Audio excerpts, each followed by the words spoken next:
আসসালামু আলাইকুম রহমতুল্লাহ নাহমাদুল্লাহি আলা রাসূলিল কারীম আম্মা বাদ বিসমিল্লাহির রহমানির রহিম। প্রিয় দেশবাসী, ছাত্র জনতার অবিস্মরণীয় অভ্যুত্থানের মধ্যে দিয়ে আমরা স্বৈরাচারী সরকারের পতন করেছি। আলহামদুলিল্লাহ। আমি স্বৈরাচার বিরোধী আন্দোলনে সক্রিয় থাকা শিক্ষার্থী, পেশাজীবী, ওলামা, তোলাবা ও রাজনৈতিক সকল সংগঠনের প্রতি শুভেচ্ছা জানাচ্ছি।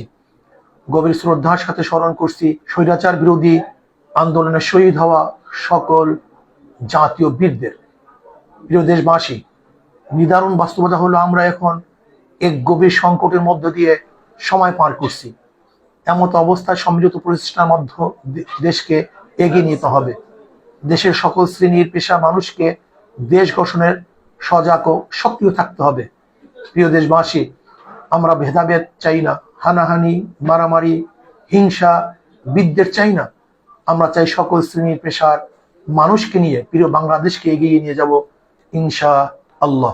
একটি বিষয় আপনাদের আবারও স্মরণ করিয়ে দিচ্ছি যে স্বৈরাচার বিরোধী আন্দোলনে যেমনি শিক্ষার্থী, শিক্ষক, বুদ্ধিজীবী, রাজনৈতিক দল, পেশাজীবী, সাংস্কৃতিক কর্মী ও সর্বসাধারণের ভূমিকা ছিল, তেমন ওলামায়ে কেরাম ও মাদ্রাসা শিক্ষার্থীর জোরালো ভূমিকাও ছিল সর্বোচ্চ।